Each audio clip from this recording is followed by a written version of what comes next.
na hwe yaro do ma ekutwi babre manyira ekristofo yare bie ekristofo na wotwe bie yesie kristoni da bie kristoni wu hwe kristofo egu ayare mpaso na so bible no ka kire se yesu kristo na chi mantampe ni mu ena ne ma enya na yaresa eye den na mogya ne kasa ye na ayaresa aye ne nsama na kristofo yare eye bone no wa eti kopem se ye besan aba Jeremiah 6:16 wo se mumbusa tete atempon no ba bia kwampa ne da na mumbusa kwampa na mumfa so na mobenya ohume dia amamokra no kopem se ye ba besi saa kwan no so no it is impossible to receive the grace and to receive the honor and to receive the glory and to receive the peace of our Lord Jesus Christ. It's impossible.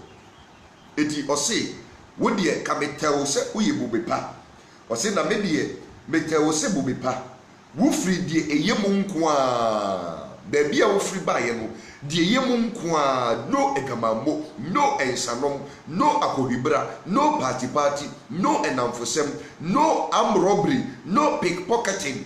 Okay, sa baby a wo firi ba ye no you were so innocent, you were so blameless. Afi eba ne say and the way to yakum nipa and yakwakoji sekadri eba ne say and now ye 419 connection man eba ne say and now ye wagadre ewie manfo sika from mobile money so eko internet so eye cyber fraud eba ne say o say baby a wo free die na eye die eye nkoamu and wo free ba ye na eye den and wadane me amanone bobe ehumei what you say eye den and wadane me amanone that just wabrebo no turning out to be something different outside of the plan of God, outside of the agenda of God. Said the Yankupon ye what do buy so innocent. If you cannot prepare say Yankupon nipa kesiya te semi. If you are not prepare say pay or the four would the odi no koredi any pay any your friend say onuato ebe tina asasi so ama emobrofo ehiafo wo mo eni bie waka o masema ma wom eba ne sen e na febie wadane no amanone ahabai me to aso akenkan verse 22 o say na se wo de dow edware wo de sapo edware sa boni bebrebe na waye besi ne mratu bebrebe a waye emma hodoora a woni wo mada a wadada wo ma besi ne wusi oba fufuro bia nso a wo wasem a wo ka kire no na watumi adefe de wo oba fufuro be ma baako wadefe ma bebre tumi tina asore dan baako e ka se mepewe no akrase emati e de abom wo se saa de na waye no moja akeka wo nsa oba besia adwama monti onyem a na wo yiegu wonyinsen a na wo yiegu hwenyi sara watuagu moja edibe mu a wasei no hwese enkofu kunum amanfo yirenum na wodi o machi hwese wadane kromfo e won krabonten su kumase agese obi anya na ade asi obi twamani aba kaye yefuo nyina wiade yade aso ne se onfanko station no na wa balance hwene mabrabo ayeye wodi wabasasi so adwuma obeye ne se wobetwansa wodi wobetwansa obeye nsa wadwuma na waton ade ma wudua mananom na ne nipadua na sei bible so sei so obi sei Nyankopon aso da no a ono awrade be sei no sane ma wanyina waye wose sa bone na waye no mo amoye adonko ho advert ensa hodo nyina ho advert e wo TV so e ma ne ye akono ne nipa ma awie na ebinom nya yare fam sa bone na moye ni nyina asofo a modi nuro ani suman e na ye Nyankopon aduma nyame mfrew tinkyere kyena wo se awrade afrew nyame nkasa nkyere wo se woni asem papa bia e ka kyere nipa wo se bible kesi dai afutu sema wom ensema gidi pankwa no wo se besine wontumi kanya asasem bia asemo agini pankwa enkyere no se aduma nyame mfrew se brabe ya eye force eye ose pe oba bitina hwe mara wayom kalabule aza oyila wo tonton tumi bi enim eya beisam ne abosonsom na wo de gye enipa ekoseyim sa bone na osofo waye mo amotiti TV so mo amoba radio so mo amoma ye lotto numbers obi nim obofo ayi ye friends e kirabosom ene ne keka ho sika bofo ene de nyamesom mo de aye agorodie ene nyamesom mo de ye etese enkwasiade ene bola so de na ekoso aso de bo saa nneɛma na moyɛ ni nyinaa no me mu matan o na mo me yi mo ntan efisɛ madwuma ne sɛ o tia me de wo bɛba onyankopɔn na ase saa nneɛma na moyɛ ni nyinaa mo se mo nyɛ hwee no tie ni pa o se sɛ wo de dɔw edware wo de sapo edware na sɛ wo fa semna ma ne dɔɔso a wa mumuyɛ ɛyɛ manim kekayara Awurade Nyankopɔn asɛmdie wate nkomo na se eti no adeɛ bia ɛyɛ bɔne a wayɛ meka kyerɛ wo this is the time to open up your sins mo a makum nipa this is the time to open up your sins na meba befa torosɛm no mu na makenkan na matufo na sɛ ɔbadwemma bi betia ankene Awurade begina asɛm so asesa wabrabo anka wobɛyɛ foforo na anka wo enipa nyina ehunu ne Kristo ayɛ wo na wabrabo aba bɛyɛ nyonyam sɛ ene adansedie ɛde ma bɛɛma no a enkwawo ni mu na waba bɛdi n'akyi no na no mekɔ ayi market baako a metanka nyame asɛm wo hɔ wo mu hu me sɛ sɔfo wayɛ kɛse o sɔfo wayɛ kɛse o na wokɔ sɛ he asɛm a bebisa wɔm de sɛ mayɛ kɛse ampa ana esan sɛ obre bebrebe yi obre bebrebe yi bi ko crusade obre ye koyi nya bi duma obre emu kom ne akonchi sɛ sanyema wanyina akyi sɛ nipa hu mi no se mayɛ kɛse na mayɛ fa na te sɛ eye Kristo na sɛm yɛ nokore na te sɛ obi fa Awurade na wɔsom no nokorem na manyankopɔn nokoredie ɛtena ne mu a sɛ nipa no Awurade besiesie na wasiesie ne wedie hwɛ wo wedie ne ayɛ wo pa wo di enku papa sra hwɛ wo die ne ayɛ hwɛ de wo ya wo de ne nam Ghana bolten so wo kotena broche hwɛ de wo ye otiriwi look at the outcome of your life it is all because nemesis is catching up with many people na no ne adi nipa bebremu nim if the would to me nya bɔne mfa nsie ɛma wo ho ntɔ da adeɛ bi ho ntabia no Bible si ebepie adeɛ bi ntabia no Bible si ebefie Solomon ka sɛ bi ɛwɔ senkafoɔ etia ɛyɛ du miensa ɔsenkafoɔ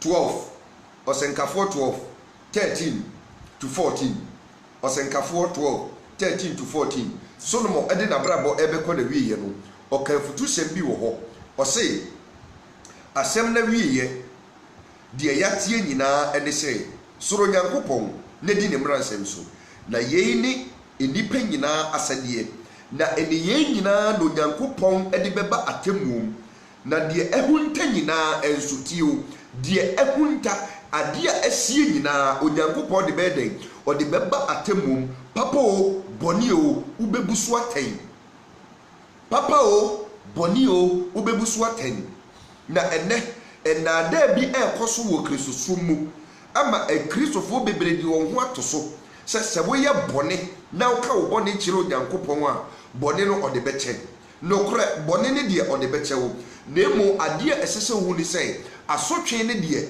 ɔmfa nkyɛ wo nnɛ ɛmfa nkyɛ wo kyena na sɛ wo nyame ammoa wo na sɛ woyɛ bɔne bi na besi nnɛ ɔmpae mu nkae a mesi pae mu koka ɛte sɛ awotɔ de awotɔ unya bi wɔ sase so da ɛna wo de ewu na sɛ woanya hotɔ nso na wuwu a tie na wuwu a me na meka kyerɛ sɛ unya nkwa da biara da if the Bible say Awurade ɛmma ɛkɔm ɛne ɔtrenee ni ne kra Proverbs chapter number 10 verse number 3 Proverbs chapter number 10 verse number 3 ɔse Awurade ɛmma ɛkɔm ɛne ɔtrenee ni kra na ɔbɔnefoɔ ade pɛdeɛ ɔkagu Awurade mma ɛkɔm ɛne ɔtrenee ni kra yɛka sɛ ɛkɔm de obi kra onipa biara no ne ɔpɛ wasase so biara no ɛyɛ ɔkra no ɛne pere sɛ ne nsa bɛka eti wo hɔ a na ɔkra ne pere sɛ anka by this time waware a anka bɛyɛ wo de pati nkɔmɔ na sɛ ɔkra ne pere sɛ anka wonye sika a anka obetumi asi dan na wonya baabi papa atena ama ne ho atɔ no eti adeɛ bi onipa wo pɛ wasase so no ɛyɛ ɔkra no ɛne di kan yɛ den ɛpere ɛsɛ sɛ saa adeɛ no ɛho nkɔm ɛde ɔkra no ɛna Bible nso sɛ Onyankopɔn ɛma ɛkɔm ɛne ɔtrenee ni kra na kyɛ sɛ wo kra no adeɛ bi a wɔpɛ adeɛ bi ɔpɛ sɛ ne nsa ka ɛwɔ asase so no nyankopɔn sisi mu no sɛ woyɛ tiri ni nia ɔde bɛma no ɔmma adeɛ ne nkame wo kra ne da biara da ɛno nti na Yesu Kristo kaa sɛ monhwɛ onyankopɔn ahennie ɛne ne tiri ne kane na nea kane nyina ɔde bɛyɛ den ɔde bɛma mo eti sɛ obi ɛhwehwɛ nyankopɔn ahennie ne ne tiri ne kane no a adeɛ bi a wɔpɛ wɔ asase so no Awurade de bɛyɛ den ɔde bɛma no eti me nua wotie me nyankopɔn se ɔmma ɛkɔm ɛne ɔtiri ni kra da biara da eti enema na wo pɛ wasase so asumdwe na wo pɛ aware na wo pɛ adwuma na wo pɛ akwantu na wo pɛ sɛ wo kɔ emma na wo pɛ sɛ wo wom ayaresa na wo pɛ na wo nsanka no na kyɛ sɛ wonyɛ ɔtene ni eti na saa ma no ɔkra ne nsa nyɛ den enka no ebisa yade a wabɛtene a anka wɔkra ne nsaka na ɔse ɔbɔnefoɔ ade pɛdeɛ Awurade bɛkagu wate nkomo na se ade obonefo ebeboa no nyame obeden obeka gu enti se wokodi dwa nyame bema amrobes awufia bayifo asomon ababesia kwan so na niema wokodi dwa eto yi nyina won ba bagi ade afiri unsa me na meka kire wo enti wodi etena ho na obone ne kata so e se bone bia obekata so no ahoto ade ahoto unya bi wasasi so da me ba be kire mu me be wawa asem no ma wo ba bia wo gina eti wo life no ba bia wo gina sesei no important say you come back to the knowledge of God, you come back to the wisdom of God. Eyo se wo nim nyansa na wo kura no wiase nyansa e de wo be ko say e bitini e wo dipede so na so na wiye no wuo na wiye no mane eti sister brother e kwan na wo nam so na wo say wo wote wo ho asese ne wo ye ne ye no wiase nyansa enye nyankopon nyansa se nyankopon onim kwan ofa so oye den ohwe ne ma ti Awurade ma ekom ene otini ni ekra na obonefo adepedie okagu eti se wo ha wo ho wo ye de bonye ni na bone no da so se ho on kaye on confess your sins na gusu bompa ye dan pa ye ne bo so onim se wo ye bone bi de asie na won confess ya ema nyankopon ente ema odasani a waye ne bone ne ente ya stop praying e mompa ye if se mpa ne nyame wontie afei so ade bi a wo be bri umugya ni se won sabeka no onyame be sei no obeka gu be sei wo be wo ba nyankopon be ma abayfo de yare abeto akora ne so aku no me na meka kire wo nyame no ye saade no se woni mu ama me kenkan kire wo nyame ono ye saade no so kenkan Solomon osenkafo no etie ye mienu ne tiche ma ye aduonu nsia Solomon osenkafo etie ye mienu ne tiche ma ye aduonu nsia no a ti asema oka wo bo o se onipa a oye e wo nyankopon anim no o manu nyansa nimdie ene edeje na ode bonye ni die ka ne ho etase ade boa no ede ma die oye e wo nyankopon anim yesu eye huhudie ene dadwene Solomon se obi ye nipa papa obi etene e wo nyankopon ani so na nipa no eye good in the sight of God a nyankopon de dika omani nyansa de toso mienu omani nimdie that means adwene na fei ode anigye nso ayden aka ho if se nyansa ani adwene ana ehunumu ne nam eti nyansa e de plan ne ba na adwene aboa ama plan na yeden aye adwuma na anigye nso ayden atoa so eti saa ne ma miensa we se obi tene e wo nyame ani so ana obi ye nipa papa e wo nyame ani mu a nyankopon e de saa ne ma miensa we e ma no na tie o se odibonye ni die Solomon na ka wo odibonye ni die Awurade ema wo e ha wo ho bua no o ma wo ha wo ye adwuma o ma wo ha wo tase agapade o ma wo ha wo ebo sika no na o bua no wia no no nyankopon aba bagye e de ma onipa otene me na meka kire wo onipa otene na me bagye e de ma wo na wo se me bua Colossians chapter number 1 verse number 15 me pesa me kire wo se adeboni bi ekoso wasase so e onyankopon na eye enye bibia abayfo ntumi hawo eti amane ne daw so no awie ye me de obeka no me pesa uti na so mpem na beboa wo begye wo kra no afiri obonefo na fidie nim Colossians chapter number 1 verse number 15 to number 16 Colossians chapter number 1 verse number 15 to me kyerɛw ade bɔne bi a bɛto no ɛyi nyame ɛyɛ Yesu na ɛyɛ bɛyɛ ntumi haw wɔbrɛ nyɛ nyame na ɛhaw wɔn de ka kyerɛ sɛ bɛyɛfoɔ bɛtumi atrɛkyɛ wɔabrabɔ wɔbrɛ nyɛ nyame na ama ho kwan nyame na san aseɛ efisɛ ɔhaw ne amane ɛwɔ asase so biara nyame na yɛɛ adeɛ bia nyame na yɛɛ eti nyankopɔn amfa ɔhaw ama asase so a nka nipa ɛhwɛ nyame akyira kwan da you can imagine sɛ nka yare ni wiase a ka hwan na bɛhwɛ nyame akyira kwan yare ne amane ni wiase a ka hwan pa na bɛhwɛ nyame akyira kwan enipa bebree gu mpae ba sɛ ɛkɔbɔ mpae no ɛyɛ because of yare ne nti ɛnom kɔ hwɛ nyame akyira kwan o ɛnyɛ yare na anka wɔn nkɔ hwɛ nyame akyira kwan da eti amane no dadwe no kɔdaana no ɛyɛ nyame no a no de aba ewiase sɛ ne bɛyɛ asɛ wo ba na obedi nyankopɔn aduane wabedi ne fufuo wagye ne ba nkye wafa ne ba yere wafa ne kosua wafa de bie nyame yɛ di wowie ya so ni nyame asɛm so na wagya wo sɛ ne nam asase so saa na bɔne na wo so di ɛwɔ so mu ase na ne baabi a bɛdi wo ba bɛwurawura no sɛ wonya gade atia asɛm no a nka bɛhu sɛ wayɛ mistake ka bɛhu sɛ wo wabrabɔ no wode ato kyakya na wayɛ mistake ɛtiti asɛm wɔ Colossians chapter number 1 verse number 15 ɛtifi asɛm wɔ se Kristo ɛyɛ nyankopɔn suban ɛne abɔdeɛ nyinaa sura wɔno ne abɔdeɛ nyinaa sura na tie wɔ se ɔno wara na ɔyɛ nyankopɔn a wɔnhu no no ne suban ɛne n'abɔdeɛ nyinaa abakan 16 ɛfiri sɛ ne mu ɛna wɔbɔ nneɛma nyinaa tie o ne mu Yesu mu ɛna wɔbɔ nneɛma nyinaa na kyerɛ sɛ ɛnam Yesu Kristo so ɛna wɔyɛ adeɛ nyinaa ɔkenkan John 1 verse 1 a ɔse in the beginning was the word and the word was with God and the word was God the same was in the beginning with God and all things were created by him wankwati asɛm no anyɛ biribi a wɔyɛɛyɛ ɛwɔ asase so eti by the word the foundations of this earth were established by the word anything in this world you see that has name that does not have name deɛ wuhunu deɛ wuhunu na no ɛnam Yesu so na wɔyɛ den wɔyɛ eti first Colossians Colossians 4 homa ɛnyɛ first Corinthians Colossians 4 homa no 1:15-16 no madu 16 wɔ se efiri sɛ ne mu ɛna wɔyɛ nneɛma nyinaa deɛ ɛwɔ soro ɛne deɛ ɛwɔ asase soɔ deɛ wɔhunu ɛne deɛ wɔnhunu ehemwa o wuredi o empanini o tumidi o ennyoma ni nyinaa wonam ne so ene oboye na wɔbɔ ɛde maa no tie wo wɔbɔ ɛde maa no ejima menka nkyerɛ kooko yareɛ wɔnam Yesu Kristo so na yɛ den ɛbɔye sanchori wɔnam Yesu Kristo so ɛna ɛbɔye sisi yareɛ wɔnam Yesu so ɛna ɛbɔye hepatitis B wɔnam Yesu so ɛna yɛ adeɛ bia abasase so bia no wɔnam Yesu so na ɔyɛ den wɔyɛ eti ɔhawa hodo ɛwɔ asase so nyina no meka mo wate ase sɛ ɛyɛ Yesu no nam ne so yɛ den ɛyɛ saa ɔhawa amaneɛ ɔhaw ne nyina ɛde bae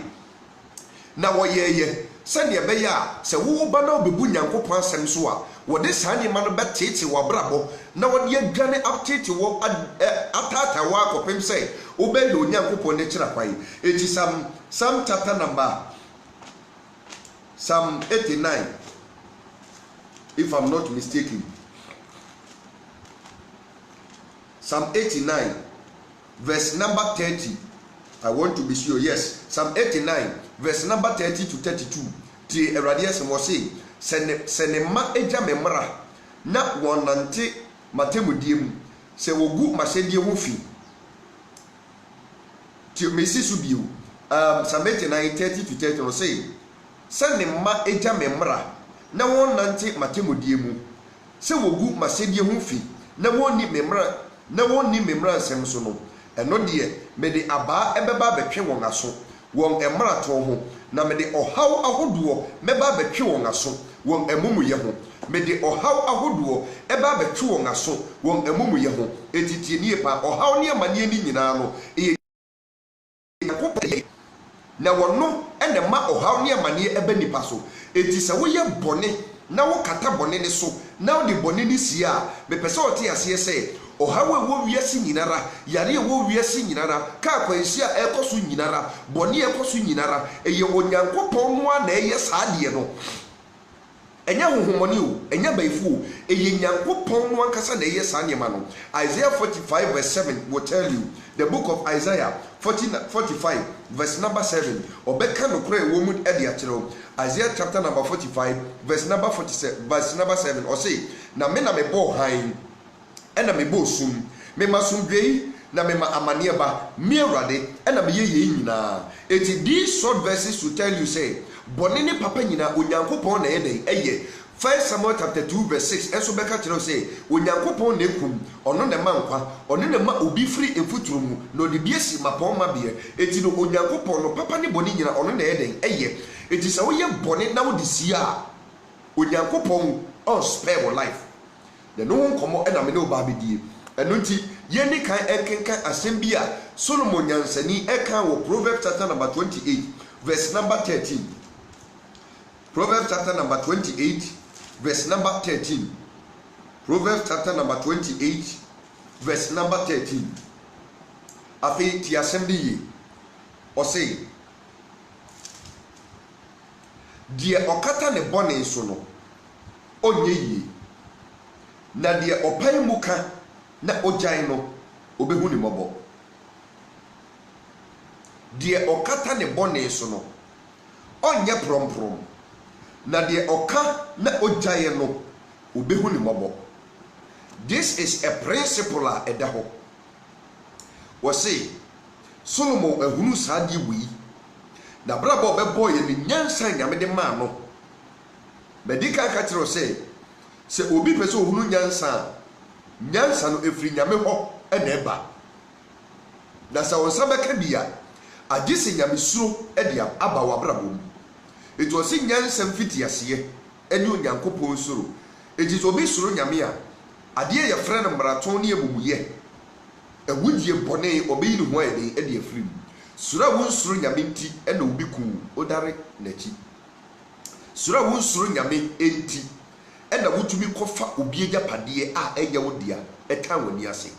Politicians sura won suro nyame nti ena sika eye omamu ne dia ye ya ne yetuatua tax ena yabuabu sika na no modi enka modi akatua mpo a emu odu mo na nka sese mo besom yen wo mo disika ne bi ato cars dia mamo muntua petrol car muntua rent muntua utility bills afei oman ye bom hoka sika yensan fanye akwan sika yenfa bi sisi school adan sika yenfa bi enye hospital yenfa bi entotompa na obi ekwa yaresabia na sese ye ne to ho a wanya empa so adamo se sika no politician na watumi asa tam sika no adi usuro nyame a anka wonye saade no waye saade no adi asie waye saade no akata so eti eye wo se onyankopon otese wo eye se nyame tese wo ena Solomon say menka nkire wo se boni bia wadi a wakata so na won pese wo beka ho asem won pese wo bepai mu aka no na wo begyae no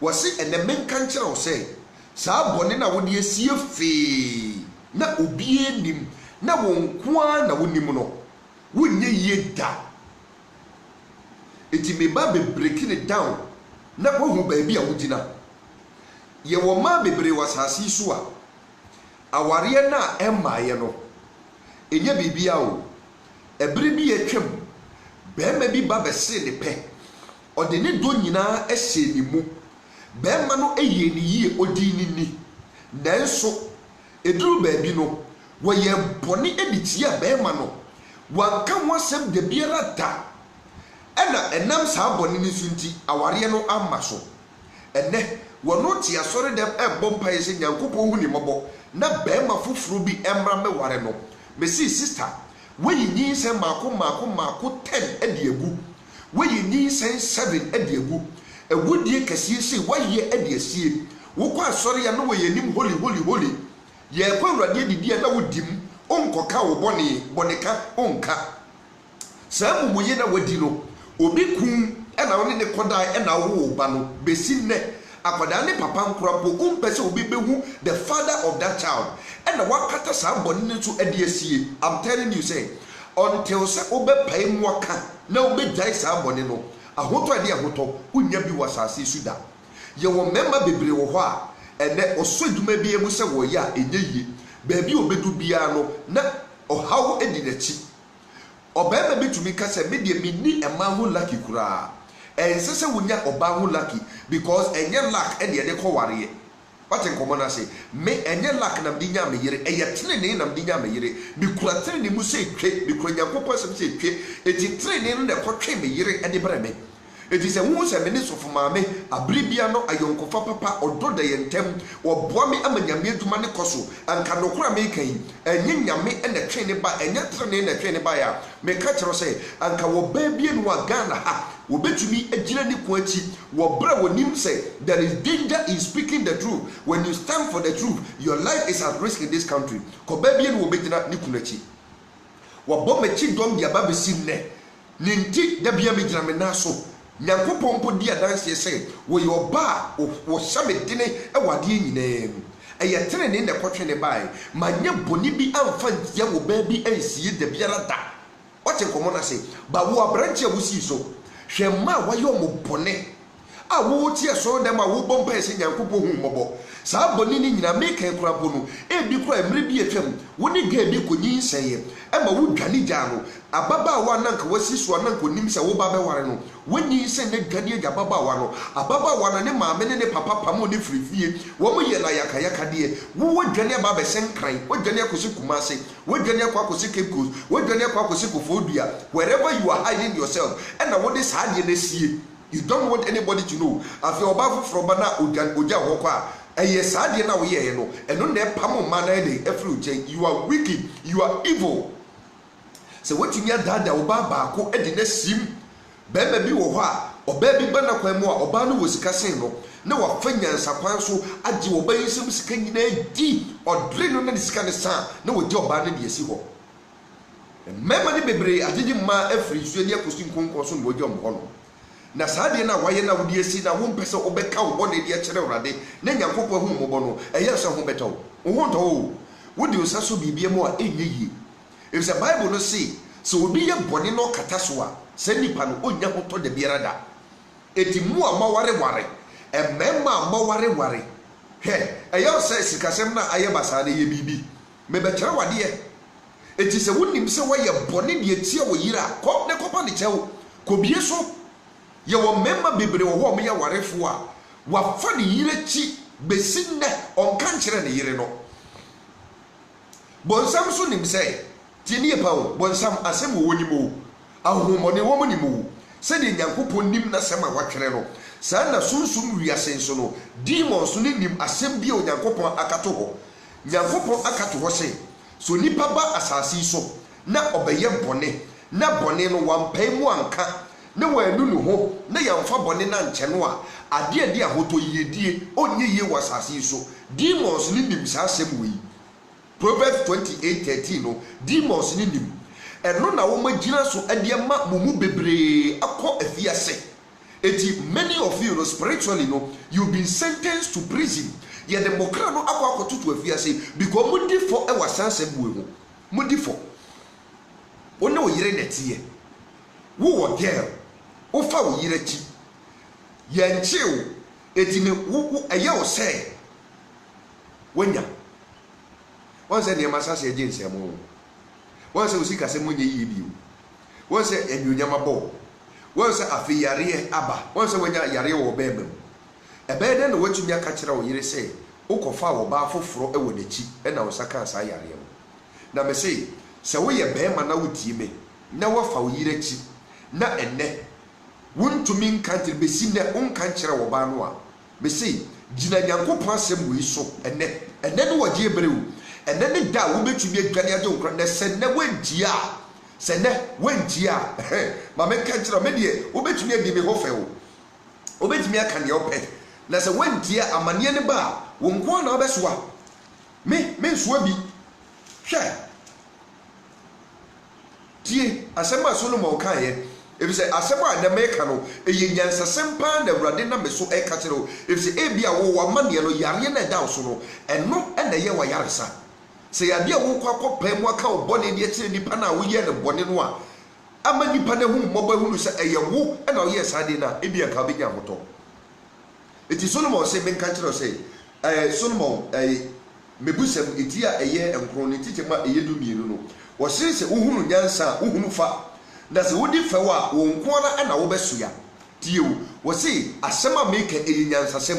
It is a Uhunu San Yansa we. Now you want to say Oba Copemwa Cambonina, why you will yere oba na wo ne ne kodaye efa wo yire kire besi na wo nka kire no se wo bepa mu aka kire oba no enanwumre yi ebra mo kwa akoda no wabu nkotodi edi ne suo eno de afre nyamesuro eno de afre ni nyansa wo se wo no san nyansa we na wo fa wo fa na se wo se wo bedi me hu fa wo no aka se sofo Bernard enkwase asem na meka amane ni ba ene wo nko wo besoa meka ho efse wo bra me mimre bi meduma ne se meba beboa no wo free sa obrenim eti ekristofo memma ene memma maware ware a munyina mafofa moyire no machi. You have cheated on your wife. You know say you have cheated on your wife. Yet you've been silent all these years. And remember, they have given birth to children outside of their matrimonial home. Baby, one more soup, one ten who bo and find children. Ohonto, Unya Hotoda, Unya Yeda, me say, Sene and a Wotowa, where we a bayer basa, me say, what Sabaye Mobo we ye, the what be ya, Sadina Wayana would you see you. Go and confess to your wife. A man who a bukunum too quaint a jamuwa. Namoso, Modem woman, Mema Fofro, or Babesia etubid in who come Bema Fofro, no wafano, no way Jessica and Yakwa ton near ma. Esese wono to atadia wo benya se a be ma na Jessica ukuru Jessica fa mounti wakwa kobo dwaman atumi ato saade no ende dwaman na wokobo e wodi asie kode ohonto o se woda ye so kra enye wo se woda da ye bone nko na wo soso enye wo enye wo wonia eye sa bone na wakata so no enua e bi kra mekai ebere bi etwem okoko hwia obi ade ye bode wuro boy wan yi wani mu da se eye wo na ofa ade no ena nipa no so ankawe wonte ho asem hwi ena nipa no ebie na no ekan no mensem wotena ne dem ekan no mensem nipa wo fa amadie wo hu ne ho no da biara da nipa owi amadie adie biara eyamreho ento no nipa owi amadie meton ne fie ma afidie akwahie wo hwe se waye boni bi adiesie na besim ne woni pefe se adie eye wo na wo ye na wakata so a brother go and confess your sins and this awunya hoto de birada minister biara politician biara wodi oman Ghana sika na wo wodi asie ye eho asem kura ba eho ba ne ye frɛ radio so na ye bisa no won kan da atrosem nko a president bia waba a woti ase and ne what me our money sika apart from salary or money tuao we or money 1 cedi and our money 2 cedi and our money 5 Ghana now dia he when we are on money sika and dia kwa kotoka dem when we are on money sika politician and dia kwa kosi bungalow akwa kosi dan and dia ma wo kanchema wo bra ordinary Ghanaians are suffering and na wo sa same we watena so wo dia sie kude wo na onim kwan ya wo fa so wo ko wi a on money sika kwaya ofa so saka iska no. I'm telling you say more politicians are moye sa boni no na mo mpese mo beka no kore ne sanse yanchi munti mo ni nam Ghana ha na ye mo se bibia ntom no me se ahoto ade ahoto munya bi da anyame na meka wo eye Bible no na eka eti boni bi a woye no sase ekọ where you have to go and confess your sins. Men kasa wo ye Kristo ni o. See, men ka say me ye Kristo ni na me ka me boni chiro Nyankopon a eno ye boni a waye ti Nyankopon na de waye ti nipa ne. If say oman no emra wom say obi fa oman ni sika no di a emra ne ni nie eti wo esan say emra ne ni obedi nti waka wano atom ena sika no wadi wodi bia filling station. Many of the politicians na yemu say Nyankopon wadawo ho eyemu say Nyankopon wadawo ho. Me can no credit at them say, some man confess mo bonny according to Proverbs 28:13. Was say, Niokata ne bonny is ye da, na the opemuka no ojino, send the panny behunobo. Eti bonny be a way politician, why ye? So welcome nipa and yakojika. Me say, go nipa na wukuno nebusia for Nakoka bonny et home. And just a wunya hoto. Wunya hoto de biarata, I was as so. Eti memma ne ma bibra ebre wasasi so no eye bone na mo ya na mo de asie mo mpese mo bebie so wo ye bone na wakata so wo ye bone na wakata so wo ye bone kura ya te wo ye busa na wo se dintro o mpese obeka no kure wo yo me sensem e ba Ghana enipa binom nim sesika o ma di Womo disika no kure nipa beka no man na yesika ne ba ne de yempontunwuma no wo so wonka etu wo waka wono atum ne nipa pimpim ebre wo Ghana ha wo ho beto wo ho nto na saade na mo yer politicians mutitiru na mebo mokoko mutitiru na meka de ma nipa bia wo tie me na wie yi se waye nipa bi bone na wankoka wo ho nto de biara da hwe na wane ka tiro say ukosha so dem kokwom kodɛ no aka tire nyame na wakoti 1 John 1:9 say ka yembo ne kire ono nyankopon a oye nokwafo ne otire ni azan na wo zan ho wonnim nyankopon asem wo say paimuka di okata ne bone so no wante kenka asem no Proverbs 28:13 wo say di okata ne bone so no onye yie na emonie opaimuka ye ka paimuka na se kama obinte di oye ne bone no kama nte Ghana and we are sika politician brabeka no kore no wo radio so na mon kate se 1 million Ghana cedis na ye de ko se school fee ni mu anko no eye me na me di ne mo pa bia no mo fa nyame mo ntwema so bra na beka na ye ntwema so na nyame fa abo ne nchewo na waye ye bone wo meka bone ne nkyere wo mpa mu nkaye wo ka se nyame de bechewo on fa nchewo ne en fa nchewo chena eti e nada wo se makoka me bone wa sonde mu wo bra wo de bone na sie wakata so ye ya wo ye bone o pese obeka eti married men married women so you ba ware for na wo ye okun bone na wo de sie a go and confess your sins to him so ye ba bema emfa wo ne send ye bone ntie se wo cheat on him se wo kwakọ wo ba wo baabi se wo ye secret wedding bi wo baabi wo bema bi wo ho a wa ye ne yire nwade wo ha ene watu kwankwa chirichiri akwakọ ware oba foforo esa sa oba no nso epa ware ye na wan pese obehwe bema de kira kwanti ono so ware no okay eti no obema ba ko wa ware ema mienu onim befese na yire miye mienu enso ne yire a odi kan ware no ennim sade wei ohonto wo unya sumbi honto eti onipa bia waye ne bone no kọ na eden koka me ye nyankopon bone a se me kira bone a me ka se me nyame bone a ensema me ne okai se ya trosemu a okay se ya trosemu a ma dedi kan ma ye nipa bone ne etoso mienu ma ye onyankopon bone wate nkomo na se if se asem bi e free me mu eba no se ye nada ene atrosem na onipa gidi na ogina so e de bone bra na enema ekọ bone wona bra bu mu a eyeme ena maye eti se ne medi edu bone ma ne se onye nom na ne ho beto no na okono maduro no mu akwakoku no eyeme ena maku no wate nkomo na se eti teachings a efri me mu ba no se eyatro semu a tini pa se maka se bi na eyatro semu a onipa esese medi kan ba be confess me sin e de kire no eye mu a me ne mo kasa ye no etiefu etie me no ese me ba mo nche na mbeka kire mo se anuanom bidi nyankopon di epabochewo na no asem a me beka ye ewo internet so a mo nyina mu tie ye no be sere mo mfa ncha me enya nokure no nie esese me di kan ebe pachewo na nipa no gitum de me bone ncha me ansa na mako nyankopon nchen akwa ndi Yesu sei se wususu se woni obi wasem a di kan ko nipa ne nchen eno ne ko make peace ansa na wako awrade nchen ba se si amodie mo se mo beye bone no mo nka mo bone emfa nkyere mo mpa mo nka mo bekata bone ne so na emo mo bedwane akonyankopon ho na mo akwa mo bone di akyere no na nyame di akyere mo omfa nkyɛw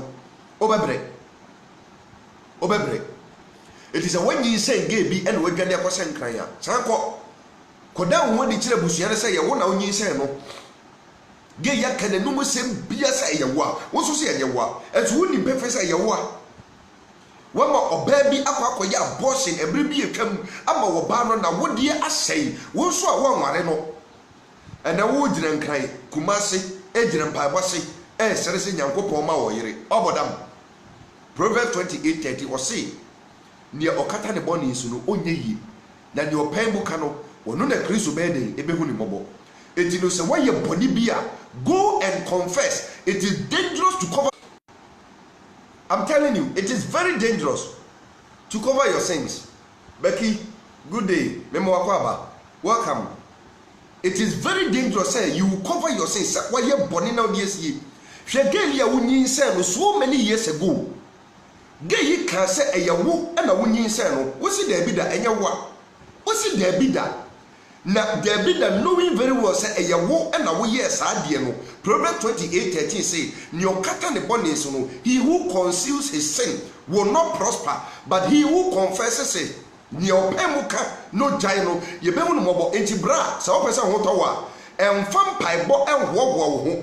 Go back to that woman na o ye the bone no kopa ne chew sister me pa wo chew ko na busuafo ho fankotodwe kopa ne chew se erade kwa abusua mo fa me bone ncheme enti sa ho nto wo onye ye da sister ebri bi etwam bra bi wodi ni sika adi ni simu dwane ene wa ba be hye nkran okose kumase ene wodi dwa na ye woka be ma bi aba wakwan ma na wa ye wazaa eye sa bone no a bra no ko we ne kire kwan penechira kwan ne kopa ne chew. Go and confess.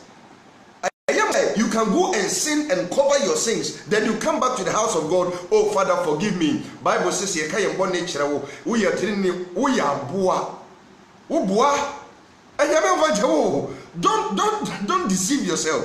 Galatians 6:7 or say mamo na adam ho na onyankopon yensi na twetwe na de onipa gu no eno ano ye den otwa. That word has not expired. Galatians 6:7, it hasn't expired. Was it whatever a man sows, the same he shall reap? It me sofo bena se me and so many years ago we hear me bone and I make crampo ABS I na odi ye me na me nim say ye wo e ye me ya ehyemakoma hwese ma bre me mogya ni akwa kopeska na mato mobile phone na me ni mobile phone na to ho na obi aba be wia phone no na ma bodde wuro abo ho na fa be phone ho na fa be phone hwebra me bre ye nsa na me nya phone no wonim pefe se me bodde wuro se obi afa me phone wonim se ye wo na wia e wanka ho asem ena me de masem na me erade me se erade di masem ma me nipa ofa phone yi ma ne mre e ma ne hu ne ho no de biada wo se na wo bre wo se na wo bre eti se wonim se e ye me phone na wo fa na ese se wo ba na wo be confess it. Don't cover it up. Okay, don't cover it up. Have the courage and then be nyankopon se me tufo se when to me and to sana mo we ya don't say e ye beifo e na ha wo enye bayi e ye wan kasankasa wo na wo ye beifo. You are very wicked. You are a wicked soul and it shall never be well with you. E the grace of God be brabo na enye yi e ye sa de we ya wo ma ye boni bi de asiesie. Okay, wo ma ye boni amumuye bi e na wo de asiesie na sa boni no de asiesie no e no na edi omunya e say nyankopon sem the demons know it. What you saw them so ye nyame ba. What you saw them so ye nyame ba. What you saw them e gatons zangeregege wo bottoms e was on them. You know very well say every be a term you impregnated a woman and ran away. You lied to somebody and your lie cost the person's life. What runner would do and the many penny woo ye. What you saw them say go and confess. Don't sit in the house of God and deceive yourself. For no woman can occur in Cherewa. I'm telling you the truth. Matome boas in a mean 111111 extra Cherew. I think Comona say a baby a chem, Nankama memoir now pedumaye, and the Nipano efa would do a feoni year you may do baby no, Sikabi Bayira, a way you memo. Yes, she says, she ye musike. Wouldn't in pefe a yawuna wies cano. What's how bois woman who is canibi? Oh, sister, akwada abranti ababa wa wodie me sanko adwumam ho kona kopa muka sesika na mribi eyira ye no eye me na me faaye na me san etwa me ho boa pa ene mo hwehwe esika no na mo mfa sa abone ni nche o enti sa wo kunya sika nhunhua no de biara da na odi ewu enya no mi o enya no mi na me dumi wo. It is the word of God. It is the word of God. Do not be deceived. Do not be led into deception. Say, whatever you do, whatever evil you commit, without openly confessing it and asking for forgiveness from whoever you committed that atrocity against. I'm telling you, say if you don't go back and confess, oh sister, obebre wa wari no akachi because a member wa dada womo hey bemma bi kura ba wo ka kire sister e member he na wo si so ono ma atwempna ana ono mahia o baby to me nya kukuduro ka kire bemma no say o me de mafa oba bemma ba ko pe enso a member be say 6 na wafa wo member be say 6 what would you see wo de body na si aware na ma wo hwɛ sɛ yɛwo sɛ wonim nyansa ɛno yɛ wiase nyansa ɛyɛ bonsam nyansa. I'm telling you, Jeremiah ɛka mo sankofo mu ho asɛm. Jeremiah chapter number 4, Jeremiah chapter number 4 verse number 22. Mo sankofo na mo de asase su nyansa ɛna ɛbɔ bra no. Jeremiah 4:22. Nyame se menka nkyerɛ sɛ wagimi o. Ɛnyɛ me na meka o. Nyame se menka nkyerɛ o. Jeremiah 4:22. Tie ne odifo Jeremiah no ɔkaayɛ. Jeremiah chapter number 4 verse number 22. Or say, Jeremiah chapter number 4 verse number 22. Or say, if we say, me my ejimi, wonim me tio. Or say, if we say, me my ejimi, wonim me. Oh, Evangelist Michael, me makwaba. Or say, if we say, me my ejimi, wonim me. Waye emam kwasiafo na woni ehunumu. Se Bible ka se woni ehunumu a na che se oni adwene onwene. Edi sɛ yɛ wo sɛ wobɛtumi ayi obi bɔne na wode asi a sɛ nyansa na wo no a wode kɔ aso de makɔbɔ mpae sɛ o Bible sɛ meka me bɔne kyerɛ no Nyankopɔn de bɛkyɛ me no ɛyɛ wiase nyansa mekyerɛ Nyame mu nyansa. Wɔ se na wɔni hunumu wɔyɛ bɔne ho anyansafoɔ na papa yɛ deɛ wɔnim. Ɔte ɔyɛ bɔne ho anyansafoɔ na papa yɛ deɛ ɔnyɛ den wɔnim. Eti wɔyɛ bɔne no na wode nyansa bata ho sɛ o Nyankopɔn se meka kyerɛ no a kokoa mu a ɔde bɛkyɛ me. Na mpacho sister no obre no sister na ebre no a wo fa chichi mu no nia wo subject ni tu no nyame na wo te soro na wo su ne yam hyehye ne ma sister no sɛ na ye wo a wo abrantie wo ye amroba tie me wo ye amroba watumi afatuo akobi fie akobi store akoko buani make krefie a wo ko mu a ukoko ewiade no efie na ukoko mu a ukoko wiade no wukum nipa wo ho ebi kura mekai bra na ana man na wukọ akọbọ de kro no woni fie no ne ba wo san to no mo na ade ka ho ene wa ba be ye born again tio ene wa ba be ye born again wo so ba be hu Kristo me tufo wo ho ntowo efi se besine wo be ye born again no wonim efie ko a okọ robi wom wonim date that particular day a wokọ robo ye no wonim nipa na wo bo ni tioku no wonim mesrawo go back and confess, don't cover that sin and kata sa bonne so na wo kata so a unye yi eno na ama emrantie bebre mu hu mu ho ano ama maba wa bebre mu hu mu ho ano mo se MPs no parliamentarians no any politicians no hwe yare ye kunkum wom o de ya hwe yare ye kunkum wom obi na stroke abodo nyame na etua mo ka 11 mo de mo confess, you don't confess. Eya mo na mo di o man na bro eya mo na mo di o man na bro mo ye o man ne bone mumu bebre matoto japade wo Dubai mumu bebre ada me wo Dubai na me hu ayi politicians e ba ho betoto japade me wo Dubai. I'm a human resource consultant and I work with many companies in Asia. Okay, and I've traveled in many countries.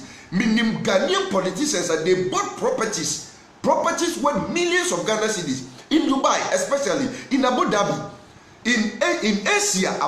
They bought properties. Sika no money free. Eye Ghana sika.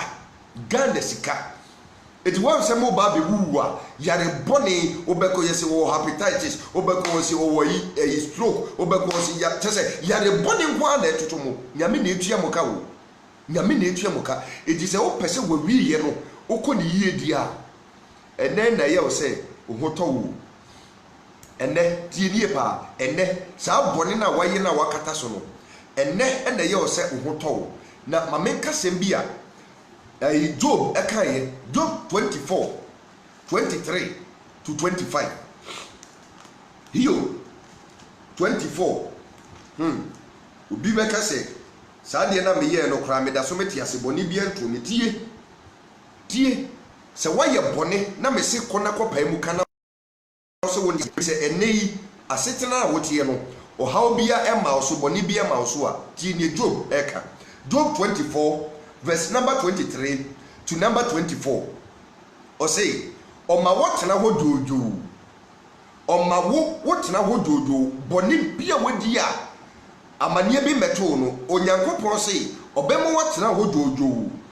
Na wode won ho eto eno so. na wɔka sɛ mewie a ɔman ne sika no korampo yɛnkyee me biribia ntoo me gyenie pa o megyae no korampo menyin sɛ na medwane gya wo korampo bɛsi na wohu mɛkyerɛ kwan woka de hoahoa wo ho na waka de ahoahoa ho aka akɔsi sɛ adeɛ na woyɛeɛ na ɛyɛ bɔne a kɛse sɛ wopɛ mu ka no bɛsi nnɛ bɔne bia ntoo Bible say ɔma wo tena hɔ dwoodwoo na wɔde wɔn ho ɛto ɛno soɔ nanso na Onyankopɔn ɛhwɛ wakwan nanso ne Nyankopɔn gu so yɛ den ɛhwɛ wakwan efisɛ Numbers 14:18 ne bɛka kyerɛ sɛ Onyankopɔn ɔyɛ bufuo mu nyaa na te sɛ Nyankopɔn ne bufu nanso ɔtɔ no bo ase ɛwɔ ne bufuo mu ɔma ne bo ɛkyɛrefu eti ne bufuo na ɔma ne kyɛrefu no ɛno na wɔka sɛ ɔma wo tena hɔ dwoodwoo na wode wo ho ato ɛno so okay wode wo ho ato ɛno so nanso na n'ani ɛhwɛ wakwan verse 24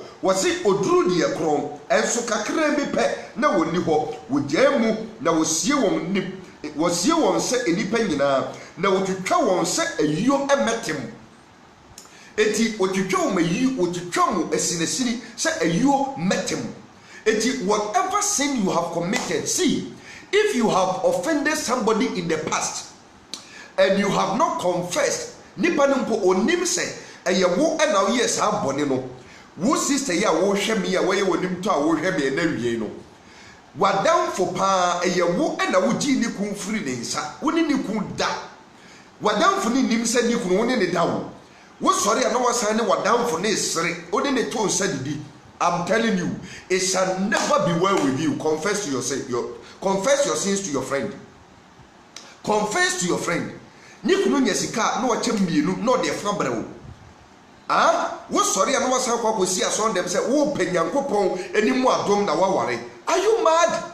Who told you that when you have covered your sins, it shall be well with you? It shall never be well with you. There is no respite for the sinner. I want you to take note of that. There is no respite for the sinner. There is no peace for the sinner. Until you confess your sins to your sister, until you confess your sins to your brother, until you confess that sin, it shall never be well with you. It shall never be well with you. Don't allow the pastor to deceive you. I'm telling you this afternoon. Eye mani bresempa enu ti na mato me boss yi no 1111 no. Eti boni bia waya wodi asie no, go and confess. Proverbs 28:13 ni okata ne boni so no onye yie na de opan mu ka no jai no ono no Nyankopon be den ebe mu mobo. Eti se wo pa Nyankopon anim ahumobro na watumi aware a obema bia wodi na sim, go and confess your sins. Sɛ wo Nyankopɔn anim ahumɔborɔ ne Nyankopɔn aboa wo a ɔbaa bi a bɛrima odi na sim, go and confess. Okunu wo yere a wafa n'akyi, you have cheated on your wife besim ne, you haven't even mentioned it ever in your conversation to your wife, go and confess. Ɛna nwumre deɛ anadwo yɛ mɛma ɛwɔ confess yɛ wɔ Ghana ha deɛ mɔbɔ ministers, parliamentarians, politicians, pastors, even asɔfoɔ so far kra ne yire so for maame bi ko program aba okoya na oni anyomtofo yi eye atodwe no mother so for ba wa paper nanim ti se ne onya hwe so for go and confess to your wife, go and confess to your wife. It is so disastrous say and na so fu no bebre ejeja won yire nom they are divorcing their wife. We know nemesis is catching up with you, so we nyame nipa na wotumi jai wo yire a I'm telling you, your divorce alone has declared you. Divorce alone, it has declared you. A declare say you are not a true man of God, because any true man of God will not stand his ground for divorce to happen. What is saying? Yamini pebi Bible mu wajane yirida. What is that? So what baby yamini panu wajawo yire kai. So when yamini pa, that's okay. It is understandable. But so you yamini pa kure yamiye sem do kure. Then you look on for your marriage to go down the drain. Pastor Chris, nana what you go? Oh my God. Ayi ohusu bempa na wautimi aware baako wajai mienu wajai miensa wajai. I'm telling you, you people have denied the faith. You have denied the faith. Nani nyina no eye boni a woyesiesie no, they are catching up with you. The nemesis is catching up with you. That is the law of karma. Whatever you sow, you reap. Ebia make kro usu bempa ne mra njibrem no emma wo chese wo bom chaskele me ka say waye wo me si ebia. Okay? And you know, when you do not remain true to somebody in this world, God will never remain true to you. You have to be honest with your brother. You have to be sincere with your sister. You have to be open. Don't hide iniquities in you against your brothers, against your sisters. It will never be well with you. And when David who here, and okay, say be was Psalm 32, verse number 3 to number 5. Psalm 32, verse number 3 to number 5. Tiasema David kaye was say, na mi mua manono, mi nom pemu hojoi, tio.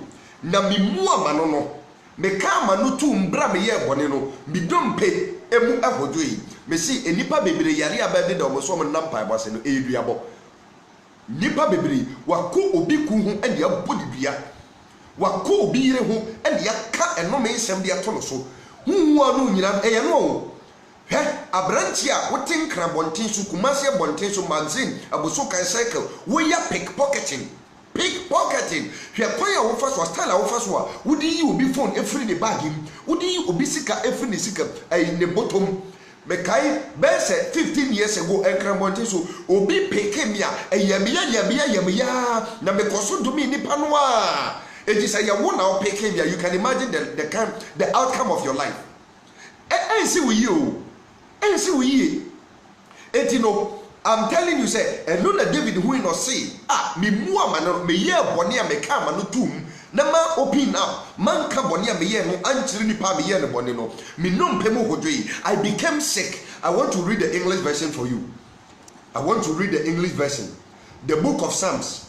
It is very interesting to note that people are in the house of God. They continue to claim they are children of God, and yet when they sin against their brothers and sisters, they conceal it. Then they hypocritically go to God to confess their sin. It is when you sin against man, you must go to man, open up, say, "Mimi akbayo bone besra fambo de ye echemi." O se bra, mesra utu kwan oyire no, mene nada. Same moye we mentumi yentia me bad ma beka me bone obebo wasum tena mane mo wasum. Receive the slaps. It is better for you to receive the slaps and become a child of God and be delivered from your friends and burdens. It is a when you be yere akwakoda koni kunchen tie koni kunchen ko kacha sebra and next software Bernard waka sembi na me yem seseme me hunu ma bra enye nyina wo yire no me ne nada be 6 times bra wo betu kwa bia ye me na me hye so nti me pa chew fa me bone ye den eche me go and apologize to that man obebo wasum ma ne mo wasum o de obeko police station ma ne fonko police station ne opeso de ye obia no ma ne fa nyawo pene so na je so twini tum na wo ye wi a wo ho beto enyankopon obeyiwu. Eti David is saying Psalm 32 verse number 3 to number 5 will say, when I kept silent, my bones wasted away through my groaning all day. For day and night, your hand was heavy upon me. My very strength was sapped as it is in the heat of summer. Verse 5.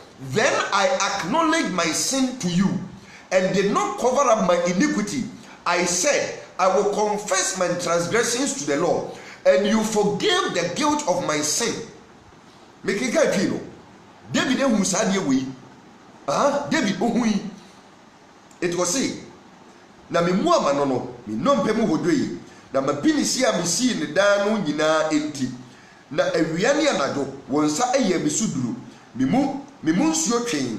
Na me kusa se ewia bremu. Verse 5.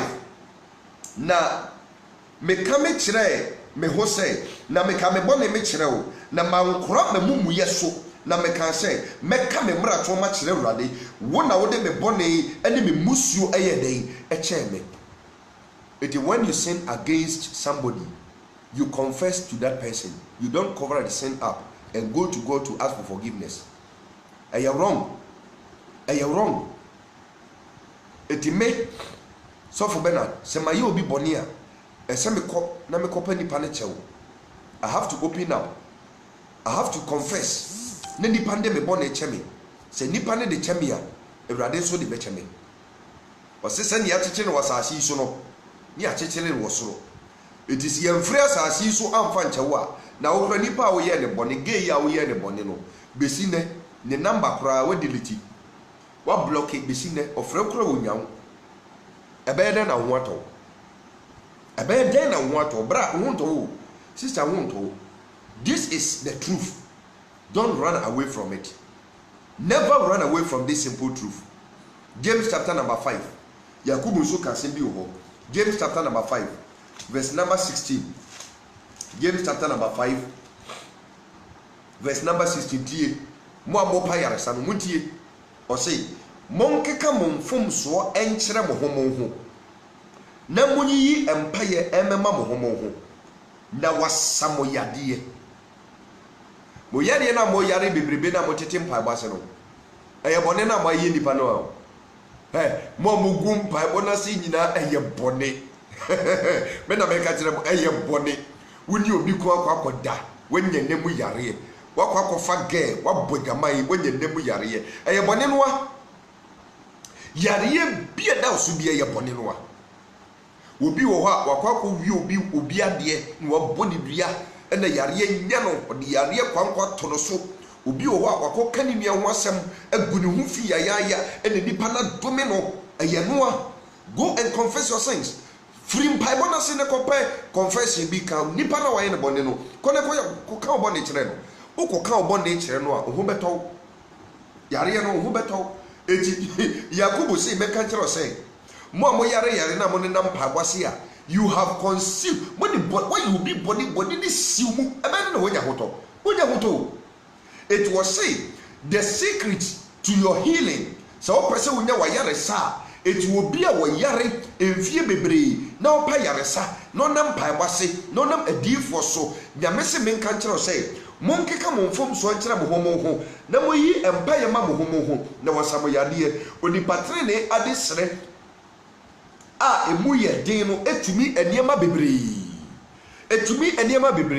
eti sɛ me sɔfo bɛ na wɔyɛ me bɔne a come and open up to me sɛ sɔfo ɛyɛwo ɛna me saa deɛ na ɛto no ɛyɛ me a adwuma na yɛ pam wo firi hɔ no ɛyɛ me a na meyɛ ho kankama ɛma yiyi wadi ɛyɛ me a mepa kyɛw ɛnɛ asɛm na aba ne nti no mepɛ sɛ wode me bɔne ɛkyɛ me mehu sɛ ɛno ɛka ho bi ɛna mebrɛ ɛwɔ asase so.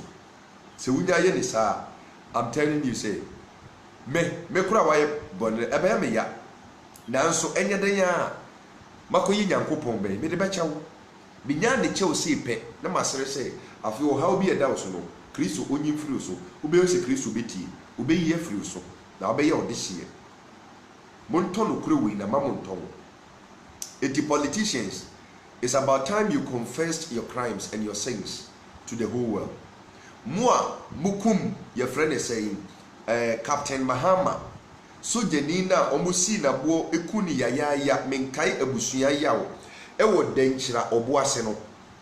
Se wonim say woka ho a go and confess your sins. Uni ahoto. If you have committed murder, go and confess. Don't wait for the police to do an investigation for your own good. Even if you are born again now, if you know say you have a hand in the death in the death of David Dankwa, go and confess. Don't wait for the police to do an investigation. This is our mandate. This is our call. It is those who have hand in the murder of Captain Mahama. Ebrene wiedu asemi abayi ginaso, go and confess to the police. Say you know you are a part of the conspiracy that took the life of this person. Go and confess. Go and confess.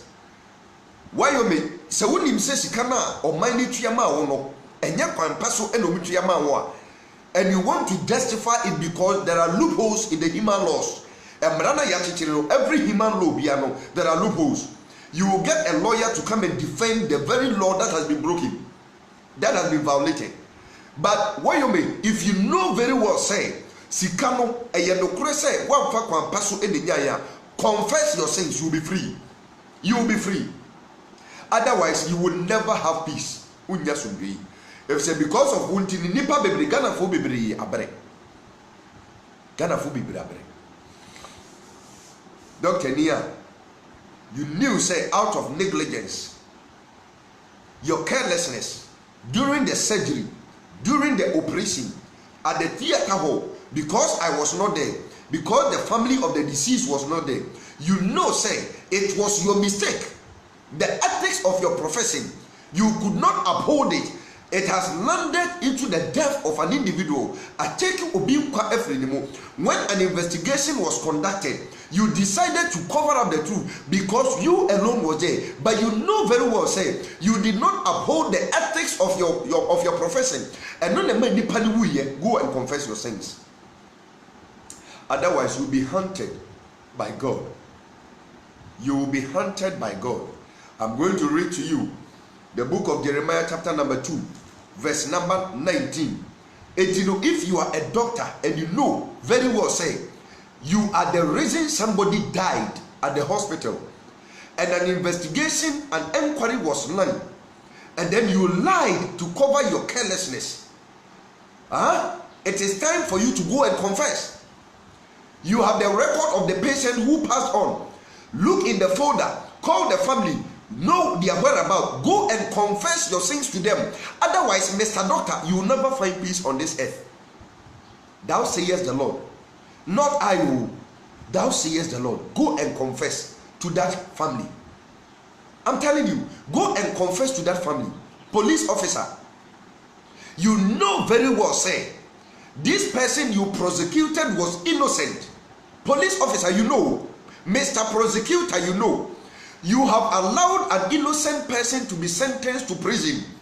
Today, by the mercies of God, I'm admonishing you, I'm advising you. Say one confess it, one opinion say that man who lies rotting in the prison yard is innocent. Now you're releasing him. No one taking the consequences of your own actions. I'm telling you, say it shall never be well. You will never know peace. You will never know peace. And see we hear the biarada. And see we hear the biarada. Bible no say and can't chere or the bonye ni say ebesi ni kra ye no treni ni dia katra ni say ebesi ni ye. Eti police prosecutor wo bom modern ma innocent person ko there fiase, knowing very well say this person is innocent. Go and confess your sins. Ko nipa ni nchen ko pa de chewo afei confess your crime, aiding and abetting, allowing an innocent person to go into prison. Kone ko pa chewo one confess here, you never know peace. Judge near utna atemu the judgment seat is so. Listen to me, you the professionals. You are a judge. Look at how you managed to judge wrongly. You passed wrong judgment. You perverted justice because you were bribed. High profile murder case. You received a huge amount of money and you perverted justice. You have allowed a weeping family to continue in their weep and sorrow. Oh, Mr. Judge, why you wenum nyina na wakata so? Odibonyeni, Psalm 49. Psalm 49. Let me go and read to you. God is not like you. I want you to be reminded of the word of God coded in Proverbs 28:13. Was in your kata the bonus no onye. It is Mr. Judge, until you go and confess, so that you are also sent into that same predicament and receive the punishment for your actions. It shall never be well with you. Only a kata bonene so netina ho. What a judge. You can choose to disregard this message, but it is the message of truth. But you won't. I also will see kana when you need to water. Also, only out. Busumi be out check up. Hwenurara wono pressure eyenyame na efia oka ubewu nkwase wo Mr. Judge. Go and confess oh. Go and confess oh. We dey asema make no ayemo sa guru die na so asempa na make moye sanyama wonyina na makata kata so na motiti wodi ayemo se nyame hui keke kabobo ne bo ne nyumbi say onyame ehu oh. Psalm 49. I'm reading to you what has been written there. The book of Psalms 49 verse number 16. Tie Awurade asem. Se ose tie mo amon nam kwambone so enya mo ho Ghana ha. mudi emim mudi asisie obi a wo ye company director wo fe nipa dwuma sika ba wo betu adwumayefo ka ne wadi nyamete ho ohwe me na meka kire wo se wan pɛ mu anka obone a akadua sese ye de ma no obi tumi kwaji company contract no wa fa adwumayefo se momra meye company ni tui a workers no ayi friends 50 Ghana per day esa se ono na kwaji contract ni ti no na wa tiska ne so e de aba 30 Ghana per day workers ni so nim se esese ye tuom ka 50 Ghana per day. Go and confess to the workers because you have wronged them. May say by their blood, by their sweat, you will suffer. You will not know any peace. Eti mu a mode de nyuma no a musisi mode amim sisi nkofo a motete wa makaka mano atum eye mo so obi ahu ye no ene nyankopon ahu enti na wasoma me se memra na memo mokoko ti se nyame honhom mo kasa fa nyansa na beboa wo o se obi nya ne ho a ensuro na ne vie ni onyam edoso a ensuro da bi enya ha na mepe eye Psalm 50 Psalm 50 verse 16 o say na odebonyefo de onyankopon ese ne say adenti e na wo kama sade na ode wano ebo mapam din na wo kuro yara uchiri animka na woto mensem egu wachiri se wonu owifo a openasem na wone awaresaifo e na ebo wugya wanum ekoboni mu na wotachirema etoato na ada asem wotina ase eka wonua ho asem na wo nabampo no osopa no woye yenim nyina na maye komunti ususu se mete se wara meka wanim na me de metata wanim mo aram wafi onyankopon mo nyine yenwo na mantete mo asinesini a odifuo biara eni ho awrade asemni na mantete mo asinesini a odifuo biara eni ho eti boni bia waye a wakata so odi asie edi abesi nne na on pese onipa bia be hu no sister brother ko confess wati ko ka on boni na ho beto wo uko obi afuom ekowie anabe ko fa bobu ya mo amu nkurase ni nkurom kitwa mai abefu ho no ni koko egu apaso wa hata okwa kokeri na nka wonyeska kakra e de ahwe na busua e na wo anajo a obi ada no owifuo kromfuo tetemwa uko wiaye e na wo de sika no e check wo how far e ne nipa ne bre e na nipa na bu se wa kwa nkopate wo hu wo no obekoso abre eti obre na kristofo mu bebre e ne nipa bebre ma brabo na mu hu mu ho no eye bone na mayi nipa ma a modi esiesi mo katakata so kristo wo hu mobo na oma wa hode meka ne sie no enye izeu se pa se wakokum obi desie na odi akwakọ yesika duro na ende awrade na meso eyi wuntensi na oyem ahyew na esese wo kwa busua no wokoka enye izi esusanso wo mu no edoso eyaban ma ne emrane ni ubedie nanso be hyew se de be ya obenya hoto na uwu a obenya dan kwanti kona koka bone no wate se yetwe waso mpa eyema wo se obekata so na obebre na obeya ho nya atwom akonyankopon fi yakobo mpaye erade wontie erade wonfiu medie makane ye ede akyerewo da se wo se wonfa tie o se Jeremiah chapter number 2 verse number 19 Jeremiah chapter number 2 verse number 19 oka asem bi wo ho Jeremiah chapter number 2 verse number 19 se wo se onkoka obone enkyira ti asema wo ho politicians muntie mu amoje nkofo yire no muntie mu amne nkofo kunu mu da muntie emaba wa mu wo Ghana ha mumpe obre bia bre na politicians a omaware and among you did that hotels muntie they say all of you should go and confess politician na woni nada MP ku na woni na kotwe mpona woni nada no hwehwe ne yire kira kwan kopa ne kyewo open so afato public ne ka kire ma me de say asumesi me ni ukun akwa kotwe mpona ada disgrace yourself. You have to disgrace yourself before the whole world and let the world criticize you, let them condemn your action. Wom be didi watem, wom didi watem. Hwe me I am ever ready to accept the consequences whenever I do wrong on this earth.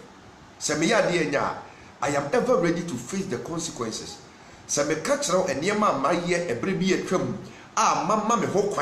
I did not say send me a man of God. I allowed myself to be punished.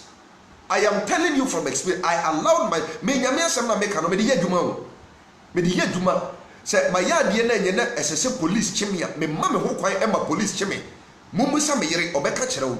Mumusa mabusuo mbeka kyerɛ mo. Me mama ho kwan Emma police chimney. I do not resist arrest because I deserve to be punished for what I did wrong and I won't cover my sins. No way. Na me kata bone so na me mebre. Hwɛ. Nyame asɛm ehu. It is a one who kata bone so na so wo nka. Tie ni Nyankopɔn ka kyerɛ wo. O say wo bone ebetwe waso. Na wo sɛ ne akyire atwe wanim. Na hunu na hwɛ sɛ ja wagya Awurade wo Nyankopɔn ɛne me huhu a wonni no so ɛna ama awerɛhoɔ aba wo so asafo Awurade Israel Nyankopɔn na sɛ ni etino. Don't wait for investigations to be done. If you know you have a hand in the death of JB Dankwa, go and confess your sins to the police. Get yourself arrested. Punish yourself for what you have done wrong. And no okrano ne ho beto no. But if you cover it up, it will be worse than going to prison. In they are in prison and their lives are better off than those of you who are in the house of God. Because I never run prison, no moon will be an be saying the problem will be an money. But we watch that zero, boninti uniamoto. Boninti uniasumbi. A drew baby as a call cra bar ufo so untumi beke. Why you bonia mako basepe now yemsiso. Bem ma worry for. Se ko biba now you will see pet now akuma bokim kim. Now pe baby afa. Why ne show? Bonena would yes you know and no the hunting no. And no the hunting no. A bemo akuma yari, a bema pressure. Ube unkwasi wu. Na wu so a wuni nkwa. Heaven so bebo. Heaven unti and a make us with the atro.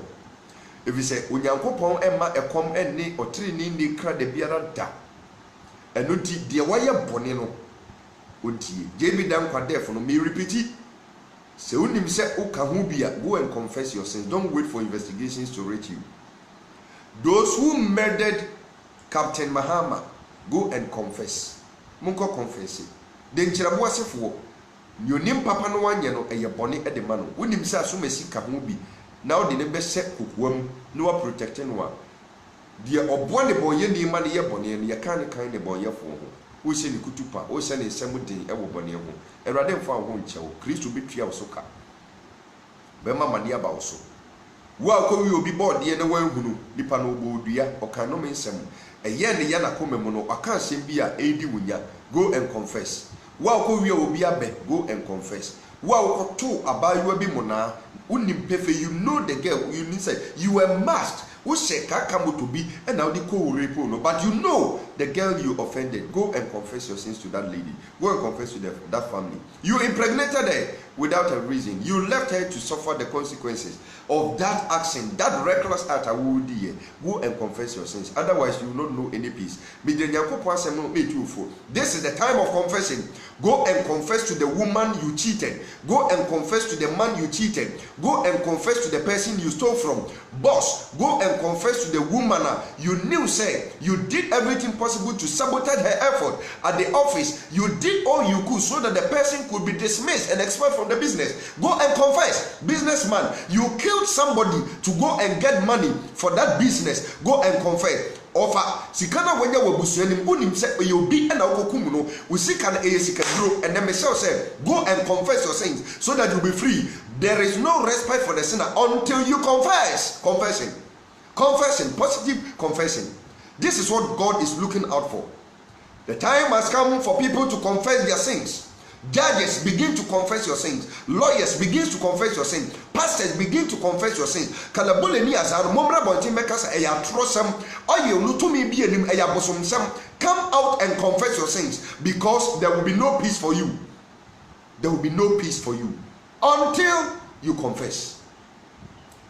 Politician be a wedi o man seek, come and confess your sins. Otherwise, you will not know any peace in this world. You will not know peace. What should be? Yare boni ne bebo owuyadie and the babebo owu ne japade baako owuyadie no na bebo.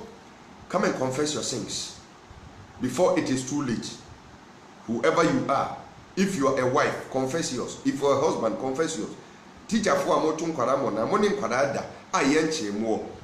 Nti mankesim for the and one moment the beda abonten no. All of you were saying all manner of things. You were condemning them, but we have some of you who have also slept with student girls at the university campuses. Very serious. Bone kese kese at the university campuses. Ko Legon, ko UCC, ko Winneba, ko all the university campuses.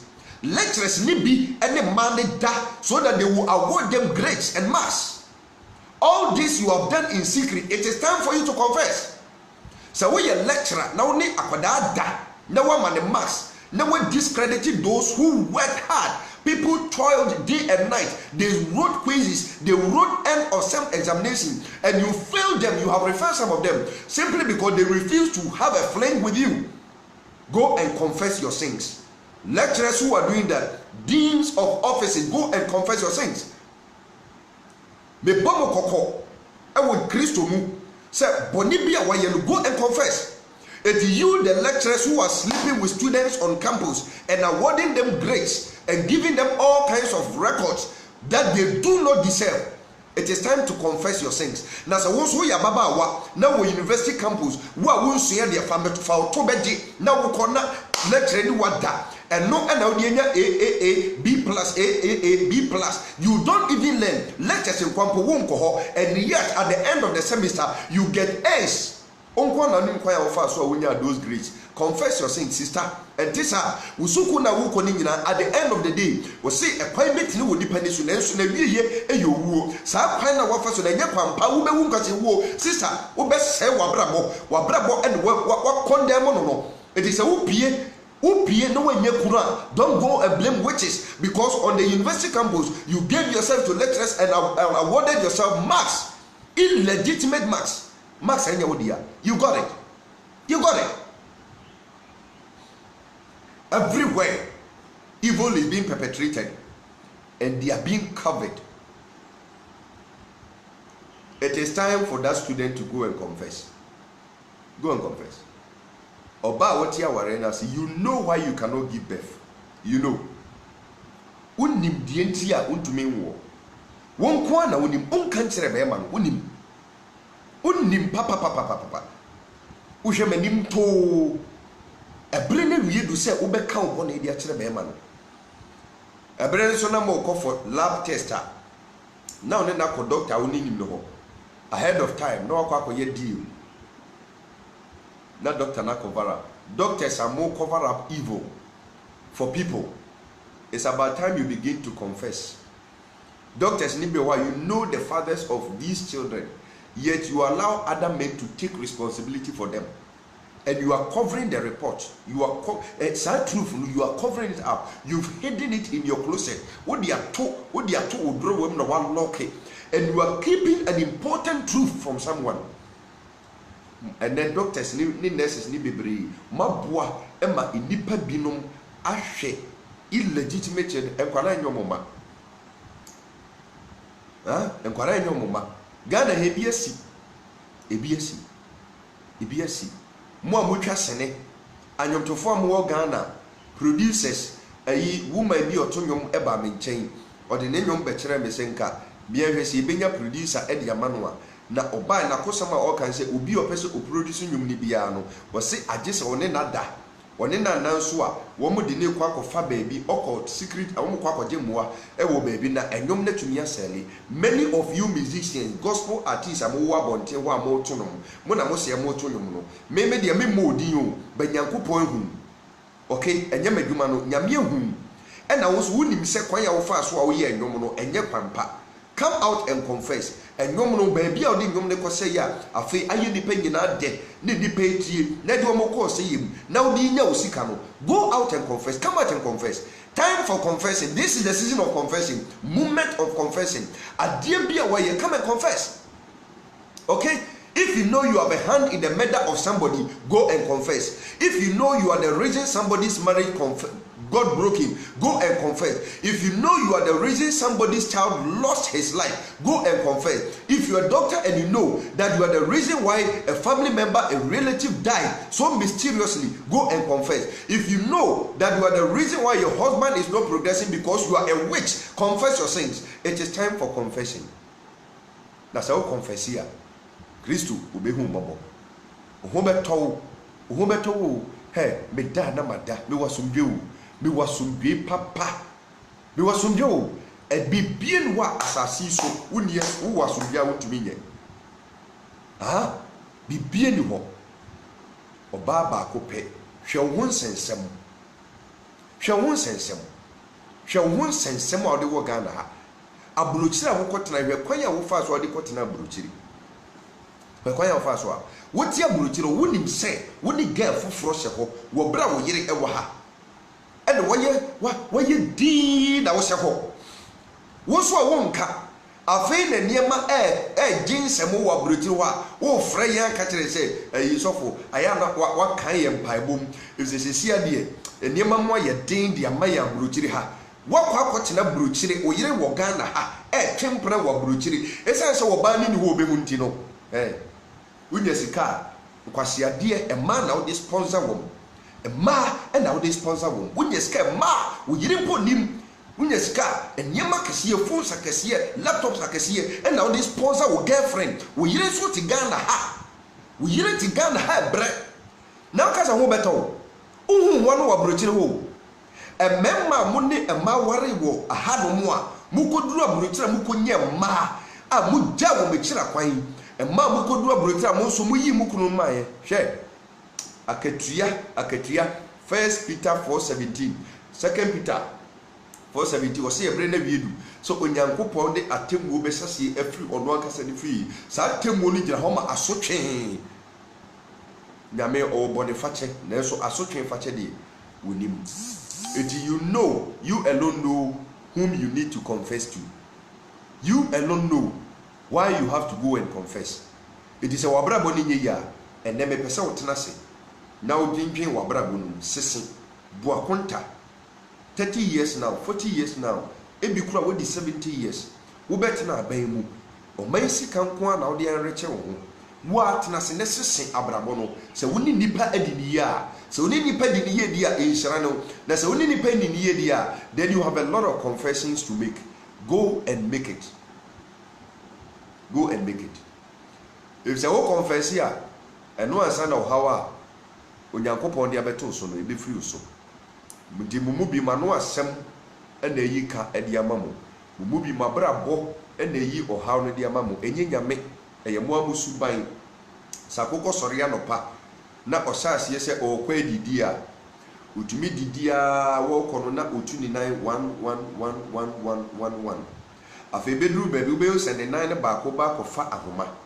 Okay, ahoma ba be chichire no ahoma chichire no na odidi ko ube onse nhu ne beye na ahoma na echichire na ba ko no asanso ne na ba ko maka ho na kakra na oko afi bedru baby na ahoma no bopo ube onse na ekrusu up na elimite ne steps na o take no afi bedru baby no na afi de ahoma no achichire nan ni nyina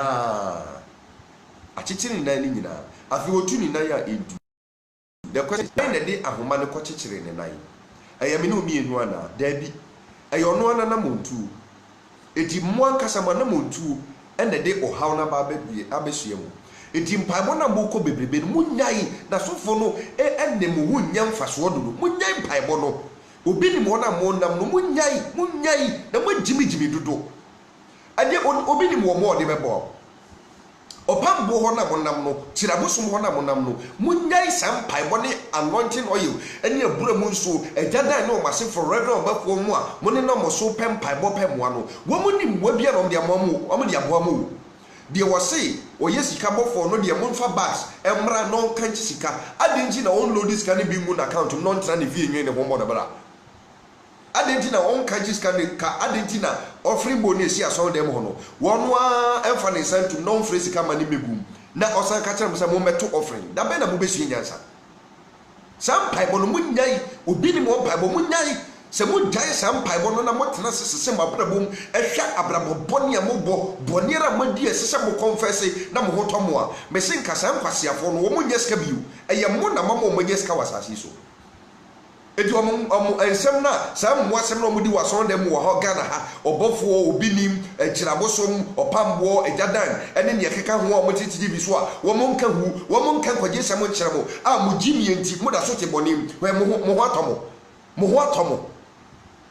Aza atrusem die na mudi akiri enkyerɛkyerɛ papa etisi no ɔmfa da meme se wo bɔne a wɔyɛ no ɛna ma wo brɛ wo bɔne no ɛna ma wo yɛ wo brɛ wɔyɛ wo nua bɔne akwa obi nim sɛ obi nim ma loto number abodam na obi nim no kyerɛ medwe mo ho a mente maseɛ eti me pɛsɛ me ka sɛm no korɛ kyerɛ mo sɛ mo bɛfa anka mo bɛyɛ nhyira Kristo ɔma mo ntiaseɛ Awurade ohu mo mɔbɔ na obi a watie me no tena se adwendwen wabrabom Proverbs 28:13 ehɔ na asɛm no yi free ɔse de ɔkata ne bɔne so no onye yida na de ɔpɛn mu ka no gyae no ebehu no mɔbɔ eti no onipa bi a wɔyɛ ne bɔne no look for that person and confess your sins to him ɛnkɔtena obi nim hɔ nyimi no obi nim no wagyimi kora sɛn ɔpambo no ɔmo nam hɔ no ɔmo se obiara se wɔyɛ nyame adwuma obiara se wɔyɛ nyame adwuma no nyame adwuma bɛn na ɔmo yɛ Omo yi nyame adwuma de nyom hu say tam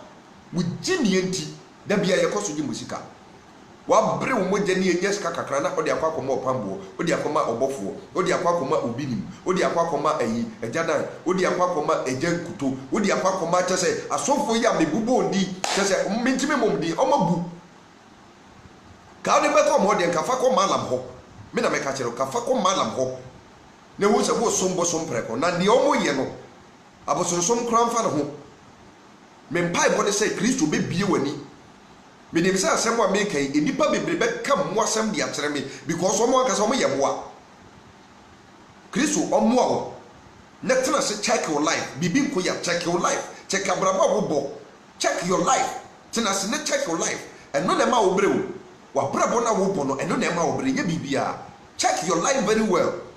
That's how check out life now who mistakes now why now begin to correct your mistakes. Nyame wo kasa kire no a obehu mobo. Me do say rather sir if you say enye easy. Eti boni bia why a wo de asie no go and confess your sins. Either me mo akwa and then the why late kakra by mo akwa go and confess your sins.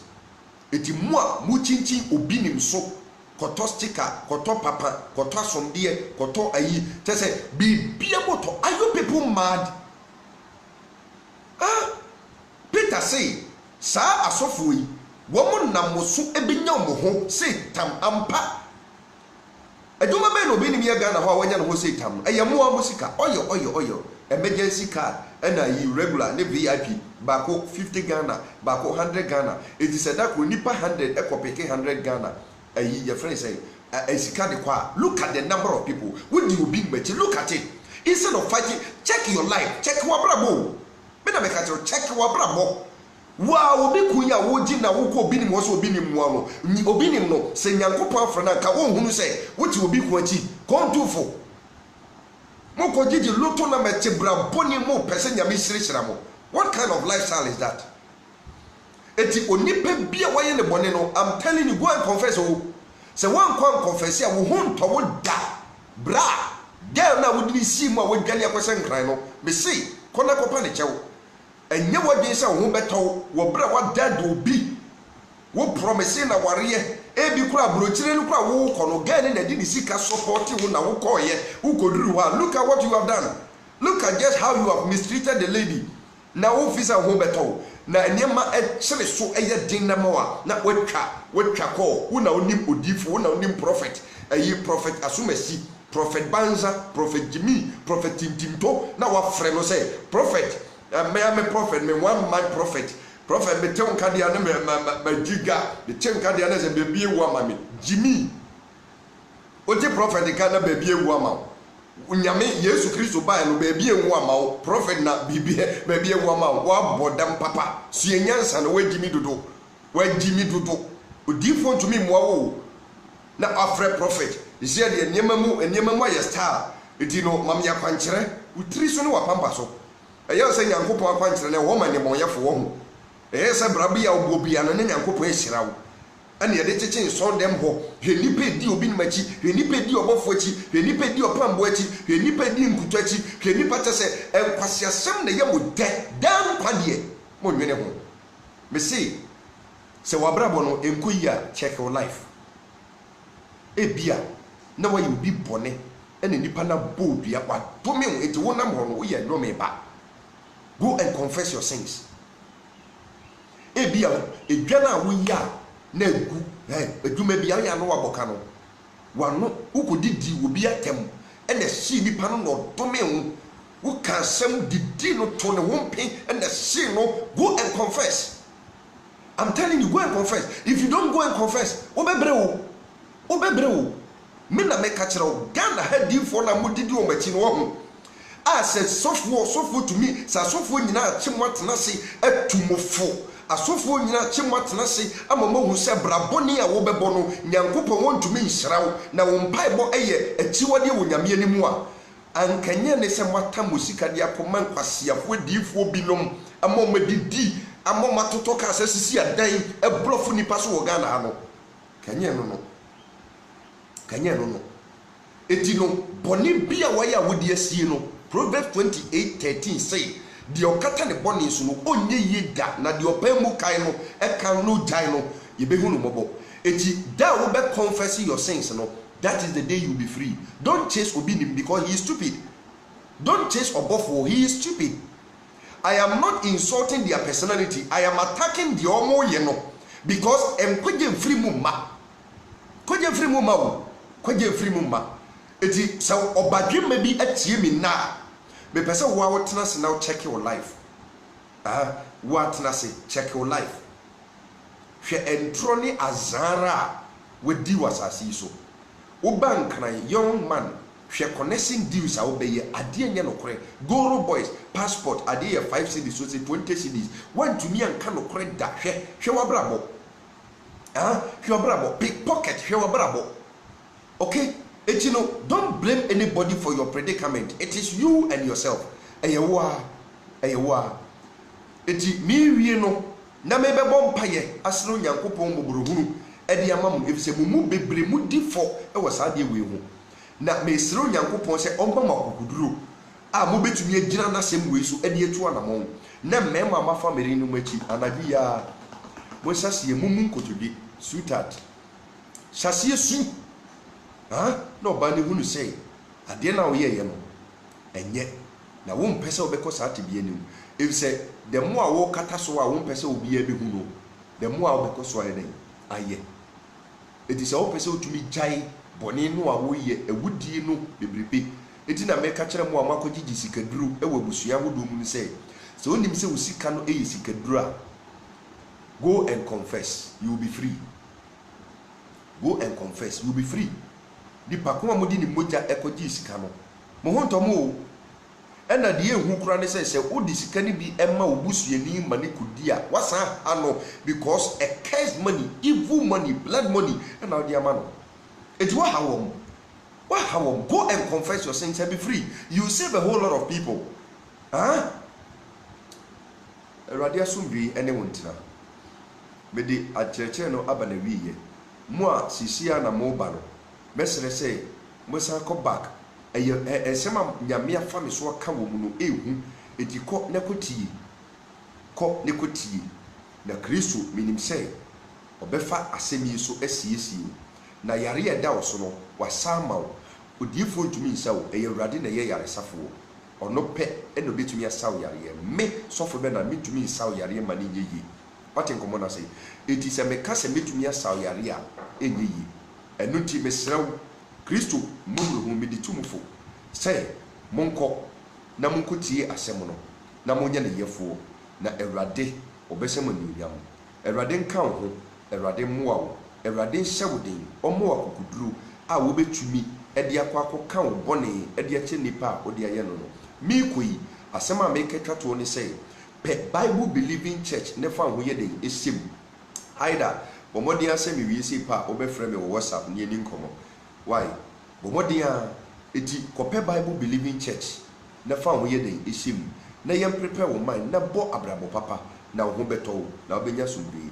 Awurade asomdwe ɛne wo ntina mo dodo a mo pɛsɛ mo frɛ na mo ne yɛdi nkɔmɔ no wo Ghana echiridi a uni Ghana ɛyɛ +233 ɛno ne international code no na number ni yɛ 244765050 +233 244 765050 wo Ghana hadi a onfa 233 number ɛno ansa obɛbɔ 0244 765050 ɛsan ɛyɛ mobile money number in case opɛsɛ wo support baabi a wo ga ewiase bia no ade ehia me ɛyɛ data bundle it will be to data bundle and you book the same MTN number no so na abribia no yetumi e dia ye live broadcast no e dia man nyame nhire obi bia onka mo ho onte nanimu nkyere mo na onyimu mfiri bɔne akwan so ne train no enyam katapso wo Yesu Kristo de munti amen.